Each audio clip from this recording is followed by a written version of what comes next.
Hello there and welcome back to my channel. So I'm going to be doing a reading now for the sign of Cancer for the month of July.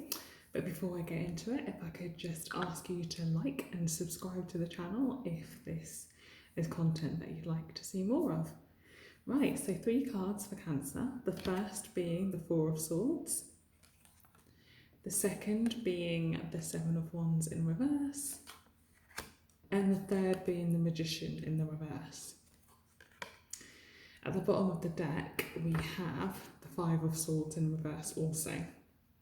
So straight off the bat, this is definitely a month in which Cancer needs to sit back and relax and take a little bit of a break. So it appears as though you've been working really hard at something. Probably at a work venture, I want to say. And you've been pushing yourself to get something completed, to get something finished, right? But the problem is that sometimes we can burn out when we push ourselves too far. You know, there's a thin line between being really productive and then getting to the place where actually you're no longer actually being productive, even if you're producing things, because you're pushing yourself a little bit too hard and what you're producing may not be the best quality, it may not be things that you're really happy with, and you're actually tiring yourself out in the process. So this month you're being urged to take it just that little bit slower, take things step by step, take things in kind of like in measured, think measured progression rather than I have to have this done by that.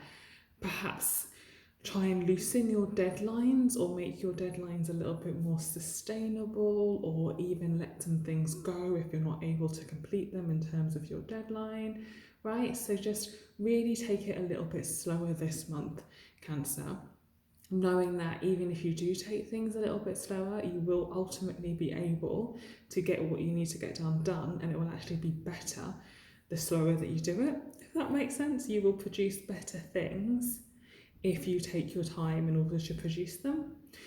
So this may cause a little bit of conflict with other people around you. So if you have somebody waiting for something, for instance, if you have work that you need to complete and somebody is waiting for this work and you've decided to pull back, take it a bit slower, take it a little bit more measured, this could cause some friction with others. So make sure that you're communicating well what you're doing. Make sure you let people know if you need to shift or change deadlines.